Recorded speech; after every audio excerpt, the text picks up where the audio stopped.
berita yang sedang fenomenal akhir-akhir ini adalah kasus perundungan yang terjadi di Gresik, di mana seorang anak SD menusuk mata temannya menggunakan tusuk sate.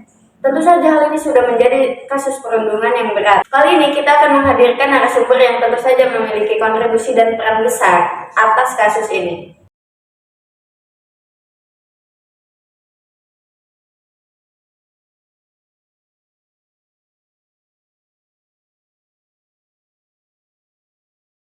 Oke, menurut Bapak Febri sendiri, bagaimana tanggapan Bapak mengenai kasus penusukan mata di Gresik ini? Ya, menurut saya kasus ini sangat amat keji ya.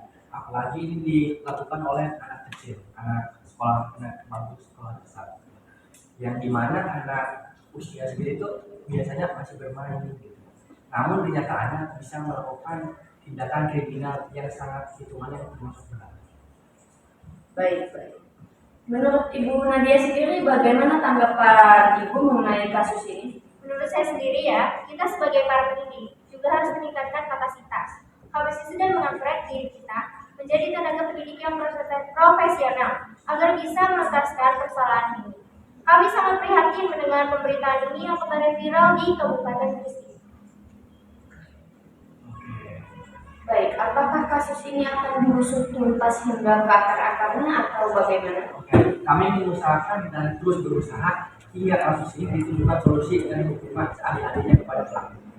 Namun Pak, pelaku masih di bawah umur, apa sebaiknya kita tidak melakukan rehabilitasi saja? Seharusnya begitu, namun kasus ini sudah termasuk dalam kasus pelanggaran yang berat. Terlebih, menurut pengakuan korban sering diperas hingga tidak jajan di sekolah. Ini tentu saja sudah termasuk ke dalam perundungan yang sifatnya melanggar hak asasi manusia. Saya rasa yang menyebabkan kasus bullying ada beberapa. Saya melihat kasus ini biasanya karena kurang perhatian serta ingin menunjukkan bahwa dirinya berkuasa dan supaya dia mengakui keberadaannya, sehingga ia menindas seseorang yang lebih rendah dari dirinya. Dan tentu disalahkan dalam kasus tindak hanya satu maupun dua orang, namun semua lingkungan sekolah bagaimana dia merasakan. Pasti semua siswa juga merasakan kan bahwa bullying merupakan tindak yang sangat mencela. Kasus ini terjadi di lingkungan sekolah. Tentu saja sudah seharusnya yang bertanggung jawab adalah pihak instansi tersebut.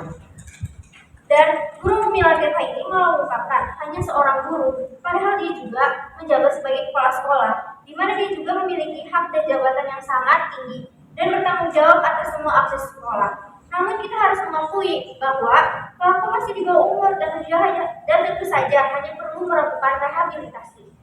Bagaimana jika setelah direhabilitasi, pelaku masih melakukan tindakan kriminalitas antara bahkan yang lebih besar dari tindakan kasus kejahatan sebelumnya? Kita kembali lagi saja diserahkan kepada pihak keluarga dan kepolisian jika kasus ini mau dilanjutkan ke dalam tindakan hukum. Baik, kasus ini akan saya usut tuntas. Kita lihat saja apa hukuman yang pantas untuk pelaku.